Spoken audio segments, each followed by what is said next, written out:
कहते क्या हैं, जब उन दोनों को दूना धन मिल गया तो धन को अपने नाव रख देते हैं। धन इतना दिख रहा था, धन के भार से जो नाव थी पानी बराबर तो होने लगी, तो धन को देखकर सबको खुशी होती है, दोनों को भी खुशी हुई। अब भगवान सोचे कि देखे कि इनके मन में क्या है, क्योंकि ये तो ऐसे व्यापार करने के लिए, इनका न तो धन लगा न तो मेहनत लगा। व्यक्ति व्यापार करता तो खरीदता बेचता लाभ आने, तो उसमें समझ में आता है। भगवान सोचते न तो उनका धन लगा न तो मेहनत लगा, और इनके धन का दुगना कर दिए राजा बिना मेहनत के, और अपनी ओर से बहुत सा धन दे दिए उपहार के रूप में। ये हमारी पूजा को भूल गए हैं, तो क्यों नहीं इनकी एक बार परीक्षा ले ले, इनको एक बार याद दिला। भगवान को दया इसीलिए कहा जाता है कि व्यक्ति पथ भ्रष्ट होता, कोशिश करते रास्ते पर आ जाता तो कल्याण, नहीं आता तो भी आजकल कल्याण ही होता है। भगवान ही साधु सन्यासी गुरु बना उसके पास गए, कभी कभी आप लोग कौन है, कहाँ से आए, आप लोग नाम में क्या क्या भरा, क्या जाने को साधु के वेश में भगवान। वो सोचता है क्या कि साधु के वेश में कोई चोर डाकू जो कि हमारा भेद ले रहा है। वो कहता क्या है कि हम लोग तो बढ़िया आदमी है, हमारे नाम में लिखता वक्ता तेजपत्ता धनिया मसाला भरा हो रहा, कुछ भी नहीं पाएंगे, और आपको जहाँ जाना चाहिए साधु बाबा, आप अपने समय बर्बाद मत कीजिए, मेरा समय बर्बाद मत कीजिए। बड़े कुटिल सोचते, बड़े दुष्कारते जवाब देते, उसकी भाषा बड़ी कुटिल जो दुष्कारते हुए थी, भगाने वाली थी। भगवान भी सोचे क्या इसके मन से धन का घमंड गया नहीं। अब तो इसके बाद बिना मेहनत धन आया, वो वास्तव में इसके बाद बिना मेहनत धन आता है, वो घमंडी हो ही जाता है। अगर व्यक्ति बैठा 4 वर्ष कोई न कोई बहाने नोट गिरने लगे, मनुष्य देवता किसी को अपने आप कुछ नहीं समझता, मनुष्य तो बहुत दूर देवता तक को कुछ नहीं समझता।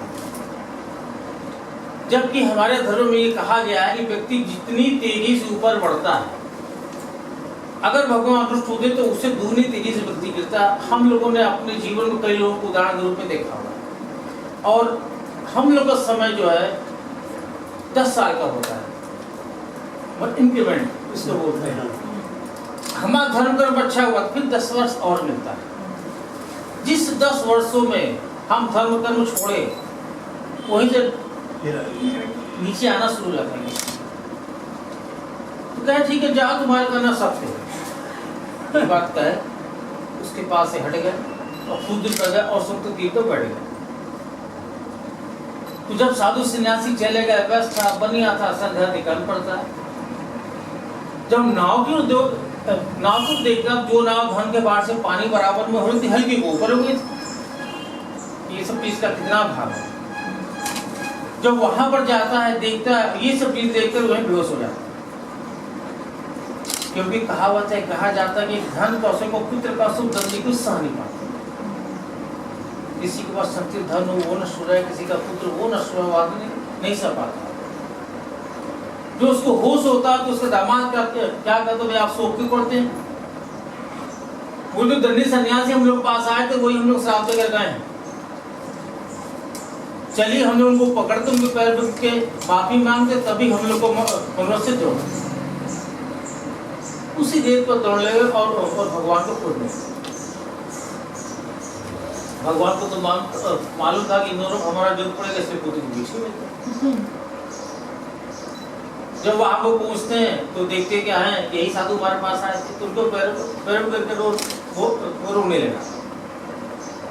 कहने लगा कि मैंने आपके सामने जो भी कहा उसे आप क्षमा कर दीजिए, करके वो 12 मास शोक से व्याकुल है। भगवान के है दुर्बुद्धे, हे मूर्ख, तुम मेरी पूजा को भूल गए, तो इसलिए तुमको कदम कदम पर दुख मिल रहा है, लेकिन तुम पकड़ नहीं पा कि दुख तुमको क्यों आ रहा। बहुत चालाक था, भगवान को पैर पकड़ लिया, लगा स्तुति करने की, हे प्रभु आपकी तो माया ही ऐसी, ब्रह्मादि देवता भी मूर्ख को रात को को नहीं जानते कि हम तो मनुष्य अगर आवेश पर हमारे पास आएंगे तो हमको कैसे मालूम पड़ेगा वो आपको, आप प्रसन्न होइए, मैं आपको अपने पिताश्री पूजन करूंगा, मेरी राम फिर श्रद्धा से पढ़ते और आप मेरी रक्षा करें। ये तो करो 12 मास सुख से व्याकुल जाते। भगवान भी सोचे क्या कि प्रयास कर अपनी गलती को मानना। हमारे धर्म में एक बड़ी चीज यही है कि अगर देवी देवता के प्रति कोई गलती हो जाए, व्यक्ति बड़े श्रद्धा भाव से माफी मांगे तो माफी मिलती है। जबकि अघोर तंत्र में ऐसा नहीं होता, उसमें तो गलती होता ही होता है, उसका सेकंडों में परिणाम, मिनटों में सेकंडों में बुरा परिणाम होता है। हाँ, देवी देवता के प्रति अगर गलती हो जाए तो श्रद्धा से माफी मिलती है। जैसा वो चाहता था उस प्रकार वरदान के भगवान वहां से अंतर ध्यान में गायब हो गए। जब नाव पास जाता है तो देखता है कि नाव फिर से धन से भर गया, बहुत खुश हो जाता है। एक नाव में वो बैठता है, एक नाव में अपने दिमाग को बिठाता है, बाकी और नाव उसके नौकरशाही बढ़ जाते हैं और अपने देश को चलते चलते कुछ दिन बाद अपने दिमाग से क्या करता है, देखो इस नगरी में हम रहते हुए दिखाई पड़ने लगी। अपने धन की रक्षा दूध, यानी कि अपने नौकर को अपने घर भेजता है कि तुम जाओ जल्दी से हमारे घर पे, कहा दो सेठ जी बहुत सा धन लेकर आ रहे हैं। वो जमाना कितना बढ़िया था, धन का मैसेज होता था। आज के जमाना कितना बढ़िया, 1000 रुपया भी तो गैस क्या जाता था। उसका कारण होता था कि जो इतने सालों बाद वो आते थे, अगर वो संदेश दिलवाते थे कि हमारा परिवार कुछ समय पहले उसी माहौल में आ जाए कि हम कमाने लगे तो कुछ कमा के आ रहे। दूसरे अर्थों में ये भी कहा जाता है कि भाई हमारे स्वागत की तैयारी में आरती का स्वागत नहीं, भाई घंटा 2 घंटा पहले अगर मैसेज हो गया तो कम से कम घर द्वार ठीक हो जाए, कुछ खाना पीना बनना शुरू हो जाए। मान पड़ा है कि पहुंचे आदमी पता नहीं 3 साल रुकिए तो कुछ हो रहा सब व्यवस्था, इसलिए मैसेज होता। जब नौकर जल्दी जाता है तो वहाँ देखता है क्या माँ बेटी भगवान का पूजन करते हैं। वो जो पूजन शुरू की थी लगातार हर महीने पूजन करती चली आ रही थी। तो लीलावती से कहता क्या है कि सेठ जो अपने दमाद के साथ बहुत सा धन लेकर सारी के निकट पहुंचा रहे। जब ऐसा सुनती बहुत खुश होती, क्योंकि इसके पति दमाद को दिमाग खराते रहते हैं। अपने पुत्री से क्या कहती है कि सुनो मैं जा रही हूँ सेठ जी के दर्शन को, तुम भी जल्दी से आना। लेकिन उस कन्या के मन में ऐसी भावना उठने लगी, ऐसी बात आने लगी, माँ तो अपने पति को देखने गई, साथ में मेरा पति आ रहा, हम भी अपने पति को देखने जाएंगे। इसमें करती क्या है, जल्दीबाजी में व्रत को पूजन को समाप्त करती है, वो प्रसाद को त्याग कर छोड़कर वो भी अपने पति के दर्शन को चली। इसी प्रसाद छोड़ने की वजह से भगवान दुष्ट हो गए, क्रोधित हो गए, उसके पति का धन जल में डुबो देता। जब वहां वो पहुंचती तो देखती क्या उसका पति दिखाई नहीं पड़ा, सब लाल चिंता करने लगते। यहाँ तक उसके पिता के नाम पहुंची तो वो सोचने लगा कि अभी पीछे मतलब हमारे दिमाग के नाम आज पर गैस कैसे। लेकिन ऐसा सब था भगवान का माया। जब वो लोग देखे कि कन्या जो है सती होने के लिए मन बना रही, उसमें सती प्रथा था, तो वो दोनों डंडे के समान गिर के भगवान प्रणाम करने लगे कि हमसे कोई गलती हो तो हमको माफ करे, अगर हमारी कन्या से कोई गलती तो उसको माफ करे, अब ऐसी दोबारा गलती नहीं होगी। भगवान ने सोचे क्या है कि अगर ये जल जाएगी तो लोग तो जाने पाएंगे कि क्या किसी हुआ क्यों है। इसलिए भगवान आकाशवाणी करते क्या कि हे वैसी ये जो तेरी कन्या है वो मेरे प्रसाद को त्याग कर छोड़कर अपने पति को देखने चली आई है, इसीलिए इसका पति लक्षित में गायब हो गया। यदि उसी छोड़ो प्रसाद खाकर आए तो वैसे तेरी कन्या को मिल जाएगा। जब कन्या ऊपर से आकाश ऐसा सुनते दौड़ कर अपने घर को जाती, वहां अपने घर पहुंचकर प्रसाद खाती, राम की पीती, फिर भगवान से क्षमा प्रार्थना करती, फिर जब दोबारा लौट कर आती तो अपने पति को देखती, बहुत खुश हो जाती। अपने पिता से कहती क्या कि अब आप यहाँ से जल्दी घर चलिए। लेकिन उसके पिता को इतना सबक मिल चुका था, पहले घाट पर भगवान का पूजन करता, फिर अपने घर पर जाता। इस प्रकार को बड़ी पुत्यानी बनिया प्रत्येक पूर्णमासी और संक्रांति हमेशा भगवान को पूजन करने लगा। हर प्रकार का सुख भोग करने के बाद सब दुख प्राप्त होते हैं, सब प्राप्त आयाम से सुख है।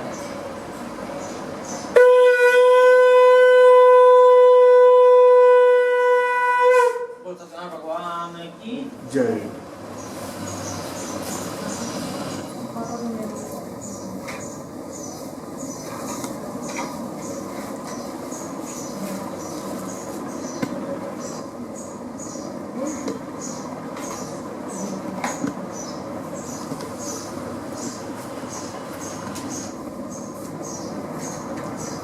वो मालूम करके देंगे।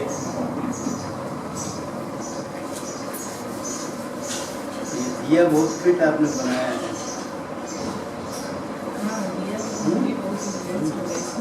नीचे देखिए खिया कि नहीं है? है झांकी ऊपर से घी कम हो गया, कम हो गया इसीलिए वो ज़्यादा नहीं कम नहीं है, हालांकि फिर भी थोड़ा सा छोड़ सकते हैं, थोड़ा सा बस आगे हो जाए।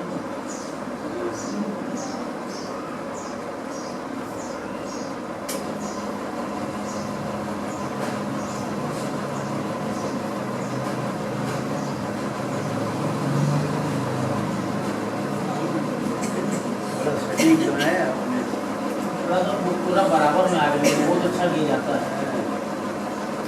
इतना इसमें लाल हुआ ना, खाने में दिक्कत नहीं आ रही है।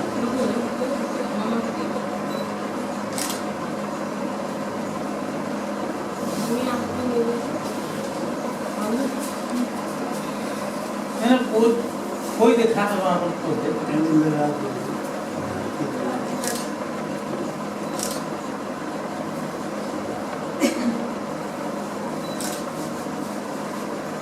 बाद में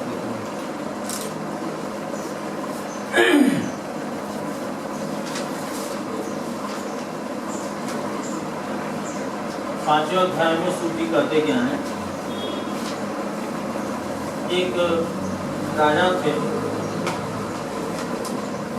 उनका नाम था तुंगध्वज। वो भी भगवान प्रसाद को छोड़कर बहुत बड़ा दुख पाया थे। एक बार की बात, वो जंगल में गए, बहुत प्रकार के पशु पक्षी को मारने शिकार करती। एक बरगद के पेड़ पे बैठकर देखते क्या है कि कुछ जंगली लोग भगवान का पूजन कर रहे। परंतु राजा अपने घमंड से पूजन को देखकर तो पास में गया ही नहीं, वो दूर से भगवान प्रणाम नहीं किया। जब ग्वालन को पूजन समाप्त होगा तो राजा के सामने प्रसाद रख दिया, अपना प्रसाद खाने लगे। वैसे भी कहा जाता है कि प्रसाद बांट कर खाना चाहिए। वो सोचता क्या है कि हम तो राजा महाराज हैं, हमें छोटे लोगों का प्रसाद क्यों खाना? उसके मन में भावना क्या कि भाई खाना पीना तो बराबर वालों के साथ होता है, ये तो हमारे बराबर कहीं नहीं कि इनका दिया हुआ सब कुछ खा लेते। उसने उस प्रसाद से अधिक महत्व अपने को दिया। उस प्रसाद खाने को मतलब छुदा तक नहीं है और अपने घर पर चला। उस पेड़ पे एक प्रेत रहता था, वो आता है, उस प्रसाद को खा लेता है, उसको प्रेत होने से मुक्ति मिल जाती। इधर भगवान को उस राजा को ये होता है, उसके 100 लड़के थे, ऐसी लड़ाई छड़ी कि सब मारे। जो भी राज वगैरह कुछ था सब नष्ट हो जाता। दूसरे देश के राजा आते हैं, उसके देश के ऊपर कब्जा कर लेते हैं। ये राजा भागकर गुफा में छुप जाता कि हमको की कैद में। एक दिन के बाद वो राजा गुफा में बैठकर सोच रहा कि जो हमारे ऊपर इतना बड़ा दुख आया, निश्चित रूप से भगवान का कोप लगा, क्योंकि सब प्रकार का नाश तब होता है जब भगवान का कोप होता है। 3 नाश से थोड़ा नाश होता है, एक होता पुत्र नाश, एक होता धन नाश, एक होता राज्य नाश। आजकल का राज्य का है तो नौकरी दे बैठा। अब वो राजा सोचा कि न तो हमारे पास धन है, न तो पुत्र है, न तो राज्य है। उसमें राजा बड़े दूरदर्शी हुआ करते थे, बड़े दूर की बात सोचते थे।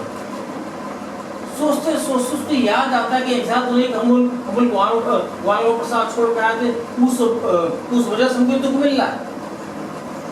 मतलब जिसके प्रसाद को त्याग दिया तो उनके साथ मिलकर बड़े भक्ति भाव के साथ भगवान का पूजन करता है, उसकी श्रद्धा भक्ति देखकर भगवान प्रसन्न होते, उसको धन से युक्त देते, यानी देते हर प्रकार का सुख होकर मरने बाद सत्य को प्राप्त करता है। आगे सूची कहते क्या है, जो भगवान के इस हर प्रकार की सुख की प्राप्ति होती है, ग्रज को धन की प्राप्ति, बंधन से बंधित वाले बंधन से छूट जाते हैं, वैकुंठ तो भय से छूट जाते हैं, इसमें संदेह नहीं। व्रत करने वाला सुनने वाला संतान मार्ग का वो फल मरने के बाद सब कुछ प्राप्त करते हैं। एक बात विशेष रूप से कहते हैं, किसी भी पूजा में श्रद्धा का होना अति आवश्यक है। अगर श्रद्धा नहीं तो किसी प्रकार का फल नहीं। किसी भी पूजन को करे या किसी भी पूजन में बैठे तो श्रद्धा से अन्यथा समय बर्बादी कही जा सकती है। इसीलिए हम उन महिलाओं को रोकते जाते हैं, बाद में उनको बताते हैं, क्योंकि यही कारण है जो हम आप लोग को टोक रहे हैं। तब तो बहुत लड़ता है, बस आधा एक घंटा है, अगर आप है कुछ पा लीजिए यहाँ से। आगे सूर्य जी कहते हैं यहाँ जो लोग भगवान को पूजन को किए थे अपने दूसरे जन्म में क्या क्या किए। दूसरे अध्याय में जो भिखारी ब्राह्मण था, नाम किसी को याद नहीं होगा, सतानंद नाम का, वही दूसरे जन्म में सुदामा नाम का ब्राह्मण जो कि भगवान कृष्ण का ध्यान करके मोक्ष पाया। जो लकड़ी विष्णु वल्लभ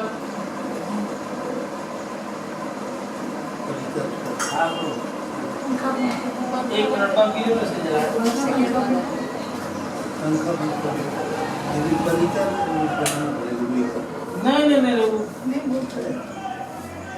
कारण रहा होगा। गीत बहुत देर पहले पढ़ा, 5 मिनट पहले पढ़ा, इसी से मुझे ये जब कमी है तो हो जाएगा काम पवन तक का पूरा आखिरी तक का।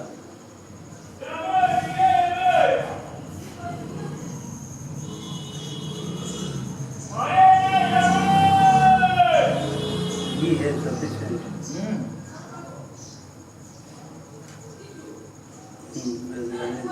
पंखा भी मत चलाइए।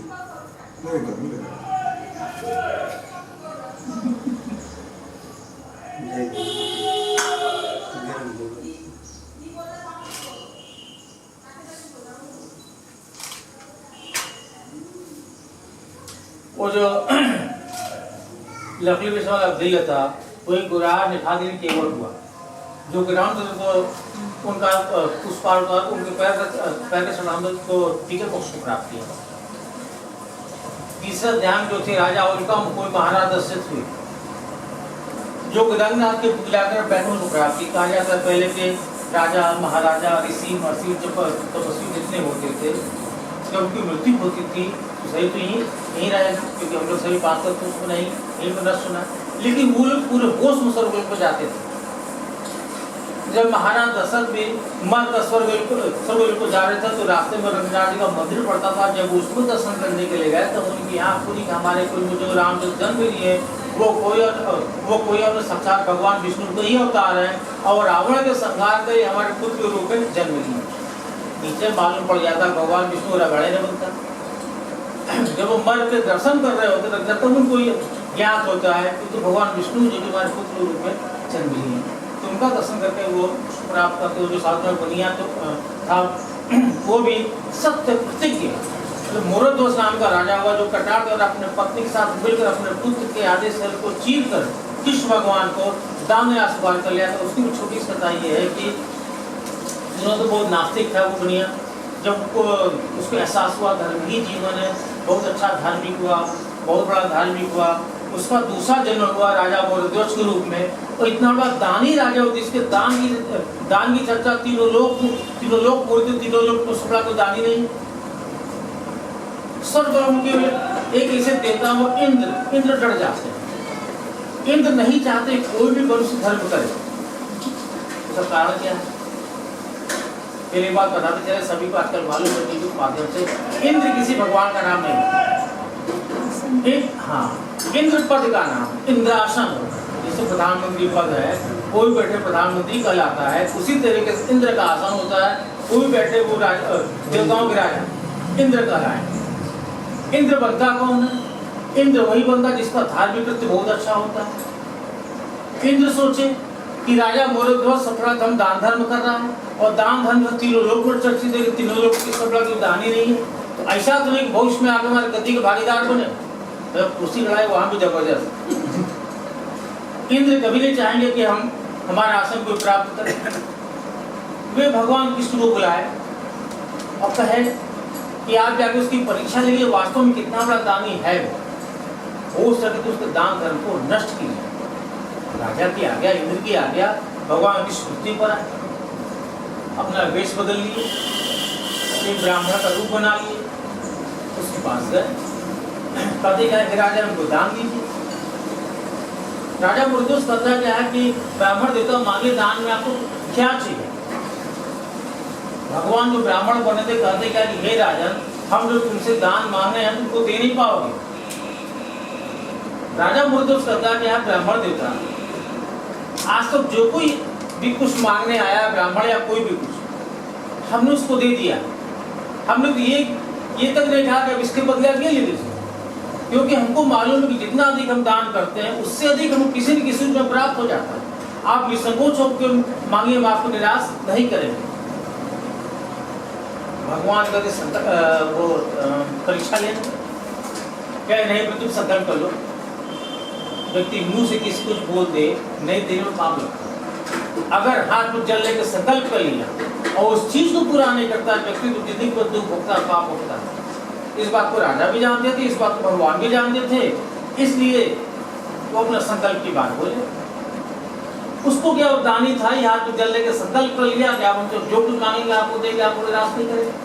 जैसे वो संकल्प किया उसी समय भगवान किसी जो ब्राह्मण बने थे कहते क्या कि हे राजा, तुम्हारे पास इकलौता पुत्र अकेला पुत्र है, तुमका शरीर बीच में से चीर दो, दाहिना भाग हमको दान दे दो, तो मेरा दान। एक शब्द और रखे, उसको चीरते समय पत्नी तुम्हारा साथ देगा।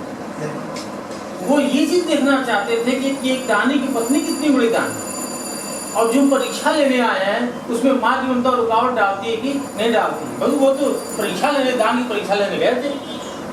एक शब्द और रखे, भगवान चारों से फंसा रहे थे, कहीं से भागने वाले कोई बहाना करके। जब दोनों लोगों की आंखों से एक बूंद आंसू नहीं गिरना चाहिए, मन में दुख भी नहीं होना चाहिए। दान होता है खुशी का दान हो, कहा जाता है खुशी खुशी दान हमको चाहिए। अगर थोड़ा सा मन में दुख भी हो जाए वो दान स्वीकार नहीं करेंगे, दान तो लोग निष्फल और बेकार हो जाएगा। हमको खुशी खुशी दान चाहिए। राजा बड़े असहाय भाव से अपने पत्नी ने गिरानी को देखी, उनकी पत्नी बहुत पतिव्रता थी, अपने पति की इज्जत को लाज को रखने के लिए बड़े खुशी से स्वीकार करती कि ठीक है ब्राह्मण देता, जब आज तक हमारे दरवाजे में जो कोई आया है, जो मांगा हमने दिया है, आज हम आपको वही दान देंगे जो आप हमसे मांग रहे हैं, आपको निराश नहीं करेंगे। वे दोनों अपने बच्चे को बुलाते हैं, उसके सर पर जैसे ही कटार रखते हैं उसी समय भगवान अपने असली रूप में आते हैं, अपना दर्शन देते हैं, आशीर्वाद देते हैं। भगवान का दर्शन आशीर्वाद पाकर राजा मुर्दुस को प्राप्त करता है। तो वो पांचों ध्यान से राजा तुंगदूत कोई सांबो मनु भागवत से देख तो लोग क्या है मरने का मोक्ष प्राप्त की। मोक्ष मतलब सभी को मालूम है। हम लोग 84 लाख, उनके आशा होता है बहुत होता है, 84 लाख जन्म भटकने के बाद अंतिम योनि मनुष्य है। बहुत से बच्चे कभी प्रश्न किए हुए हैं कि 84 लाख के बहुत अधिक हुआ। हमको कुछ तो बैक्टीरिया कीटाणु जो आँख से नहीं दिखता है वो भी यूनि में है, और डिस्कवरी देख लो तुमको मालूम पड़ जाए कितनी यूनियाँ हैं। तो 84 लाख जन्म में भटकने के बाद अंतिम योनि मनुष्य, इसमें हमारा धर्म कर्म अच्छा हो तो मोक्ष स्वर्ग, फिर हमको इस भवसागर में नहीं आना। नहीं तो ऊपर एक से अकाउंटेंट लोग बैठे हुए हैं, हम लोग का धर्म कर्म के साथ चल रहा है। इसलिए शास्त्र कहता है जब इतनी दुर्लभ योनि प्राप्त हुई है तो हमको धर्म कर्म अगर हम अच्छा नहीं करते हैं तो अगले जन्म में पता नहीं कीड़ा मकोड़ा जानवर पता नहीं क्या बन के आना पड़ेगा, फिर वह साइकिल में से शुरू हो जाएगी। तो जब अंतिम पड़ाव पर हम पहुँचे तो हमको धर्म कर्म ऐसा करना चाहिए कि जिसमें कि मोक्ष प्राप्ति हो, स्वर्ग की प्राप्ति। जो जो भगवान की व्रत को करता है या सुनता है वो सांसारिक बंधनों से छूट जाता है। इसमें कुछ भी संत इति तत्नामृतदाया पंचभूत क्या है।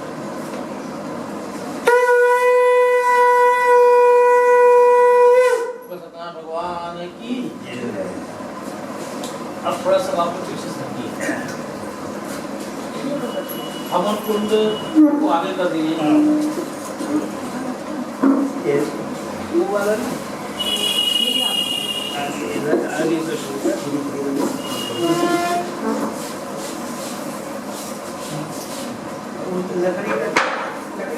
हाँ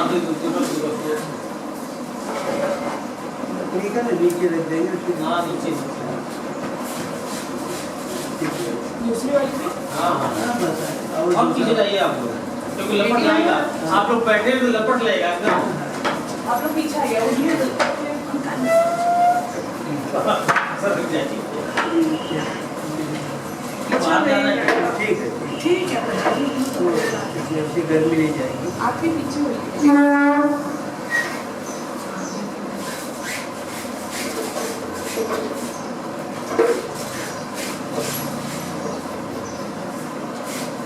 अभी एक हफ्ते पहले ऐसे लेके आ गए थे हम लोग। नवरात्र के लिए ना बड़ा लकड़ी देते हैं ना, उसको बंद से अभी इसका फर्स्ट ही यूज हो रहा है। हाँ उस दिन लेके आए थे तुम्हें ना कौन आया था? आम वाला लकड़ी। नीम का पत्ती सब लाए। नहीं, हवन कौन कर रहा है? अमन कौन तो मामा ने तो बहुत पहले अच्छा हमने ना हवन को ये सिर्फ लकड़ी लकड़ी लकड़ी का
बस नहीं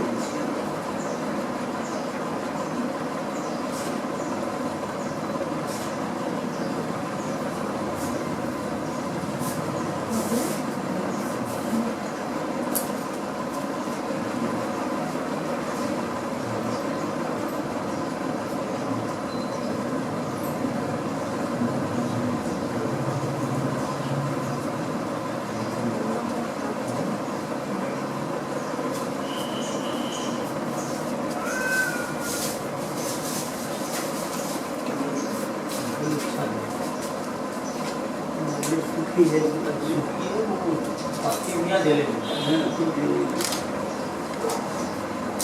गर्मी में देना।